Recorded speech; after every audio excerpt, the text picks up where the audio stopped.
Welcome to Everett Public Library's reading of Charlotte's Web by E.B. White, Chapter 6. The early summer days on a farm are the happiest and fairest days of the year. Lilacs bloom and make the air sweet, and then fade. Apple blossoms come with the lilacs, and the bees visit around among the trees. The days grow warm and soft. School ends and children have time to play and to fish for trouts in the brook. Avery often brought a trout home in his pocket, warm and stiff and ready to be fried for supper.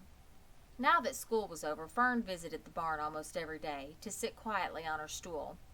The animals treated her as an equal. The sheep lay calmly at her feet. Around the 1st of July, the workhorses were hitched to the mowing machine, and Mr. Zuckerberg climbed into the seat and drove into the field. All morning you could hear the rattle of the machine as it went around and round, while the tall grass fell down behind the cutter bar in long green swaths. Next day, if there was no thunder shower, all hands would help rake and pitch and load, and the hay would be hauled to the barn in the high hay wagon, with Fern and Avery riding at the top of the load. Then the hay would be hoisted, sweet and warm, into the big loft until the whole barn seemed like a wonderful bed of timothy and clover. It was fine to jump in, and perfect to hide in, and sometimes Avery would find a little grass snake in the hay and would add it to the other things in his pocket. Early summer days are a jubilee time for birds. In the fields, around the house, in the barn, in the woods, in the swamp, everywhere love and songs and nest and eggs. From the edge of the woods, the white-throated sparrow, which must come all the way from Boston, calls, "Oh, Peabody, Peabody, Peabody." On an apple bough, the phoebe teeters and wags its tail and says, "Phoebe, Phoebe." The song sparrow, who knows how brief and lovely life is, says, "Sweet, sweet, sweet interlude, sweet, sweet, sweet interlude." If you enter the barn, the swallows sweep down from their nests and scold. "Cheeky, cheeky," they say. In early summer there are plenty of things for a child to eat and drink and suck and chew. Dandelion stems are full of milk. Clover heads are loaded with nectar. The frigid air is full of ice-cold drinks. Everywhere you look is life. Even the little ball of spit on the weed stalk, if you poke it apart, has a green worm inside it. And on the underside of the leaf of the potato vine are the bright orange eggs of the potato bug. It was on a day in early summer that the goose eggs hatched. This was an important event in the barn cellar. Fern was there, sitting on her stool, when it happened. Except for the goose herself, Charlotte was the first to know that the goslings had last arrived. The goose knew a day in advance that they were coming. She could hear their weak voices calling from inside the egg. She knew that they were in a desperately cramped position inside the shell and were most anxious to break through and get out. So she sat quite still and talked less than usual. When the first gosling poked its gray head through the goose feathers and looked around, Charlotte spied it and made the announcement.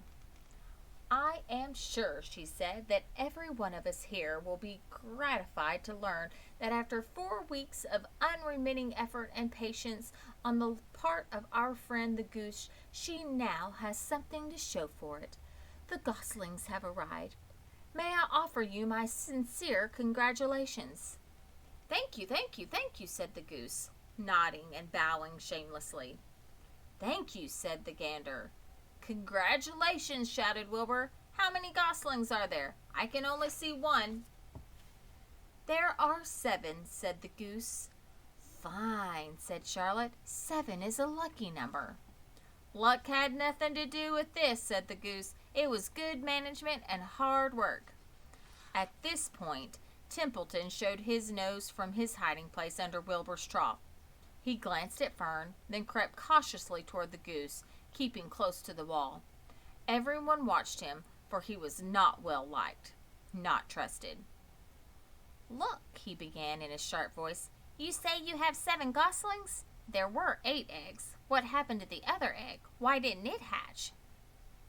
"It's a dud, I guess," said the goose.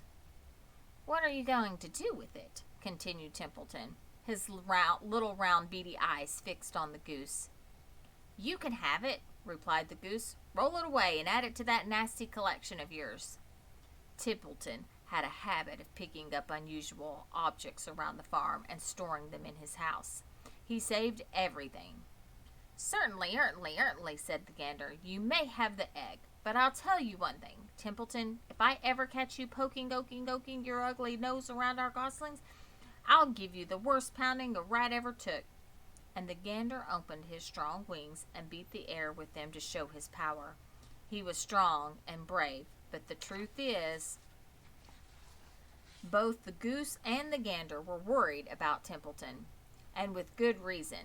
The rat had no morals, no conscience, no scruples, no consideration, no decency, no milk of rodent kindness, no compunctions, no higher feelings, no friendliness, no anything. He would kill a gosling if he could get away with it. The goose knew that. Everybody knew it. With her broad bill, the goose pushed the unhatched egg out of the nest, and the entire company watched in disgust while the rat rolled it away. Even Wilbur, who could eat almost anything, was appalled. Imagine wanting a junky old rotten egg, he muttered. A rat is a rat, said Charlotte. She laughed a tinkling little laugh. But, my friends, if that ancient egg ever breaks, this barn will be untenable. What's that mean? Asked Wilbur. It means nobody will be able to live here on account of the smell.